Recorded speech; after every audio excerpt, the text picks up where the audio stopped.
ये पशुओं के साथ ऐसे रह रहा है जैसे ये कोई जंगली जानवर नहीं बल्कि एक पालतू जानवर हो। कुछ समय इसी तरह से चलता रहता है, लेकिन धीरे धीरे रामू की तबीयत खराब होने लगती है। एक बार उसे तेज बुखार होता है और बाहर तेज बारिश हो रही होती है। डॉक्टर बुलाने के लिए कोई नहीं होता। तभी गाय अपनी रस्सी तोड़कर डॉक्टर के दरवाजे पर जाकर जोर जोर से खटखटाने लगती है। जब डॉक्टर बाहर आता है तो वो डॉक्टर का हाथ मुंह में लेकर उसे अपने घर ले आती है।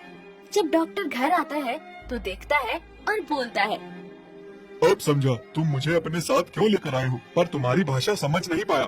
मुझे माफ कर दो, मुझे आने में देर हो गई और मैं तुम्हारे मालिक को नहीं बचा पाया। मुझे इस बात की बहुत शर्मिंदगी है। काश मैं भी तुम जानवरों की भाषा समझ पाता, जिस तरह से तुम्हारा मालिक तुम्हें प्यार कर रहा था और तुम्हारी भाषा समझ रहा था। सभी पशुओं को जब इस बात का पता चलता है तो सभी रोने लगते हैं। पानी भरा होने की वजह से कोई भी इंसान रामू की अर्थी नहीं उठाता। अंत में बाघ और गाय दोनों मिलकर रामू की अर्थी को अपने कंधे पर उठाते हैं और शमशान घाट ले जाकर उसको मुख्य अग्नि देते हैं। घर में बाघ होने की वजह से कोई भी रामू के घर नहीं आता। यहाँ तक कि किशोर भी ये सारा तमाशा देख रहा होता है। सच ही कहा है किसी ने कि किसी को दिल से प्यार दो तो वो भी आपको अपना सब कुछ मानने लग जाता है।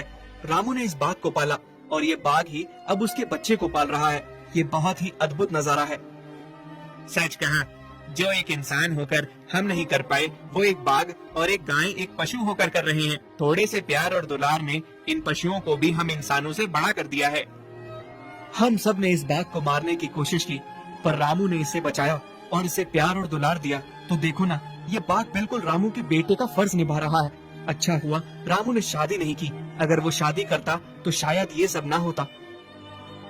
गाय अपना दूध रामू की बच्ची को पिलाता है जिससे उसका पेट भर जाता है। गाय और बाघ दोनों उस बच्ची के आसपास ही रहते हैं। धीरे धीरे बच्ची बड़ी होने लगती है और इसे सारी बातों का पता चलने लगा। अब वो बच्ची बड़ी होकर गाय और बाघ के साथ ही रहती थी। बाघ और गाय करतब दिखाते थे और उनसे मिलने वाले पैसे से वो घर के खर्च को चलाती थी। इससे बाघ और गाय को कभी भोजन की चिंता नहीं हुई। गाय और बाघ हमेशा उस बच्ची के साथ रहते थे। ये दुनिया वालों के लिए भी सीख है कि इंसान हो या पशु, शुरुआत से कोई बुरा नहीं होता। ये सब संगत का असर होता है।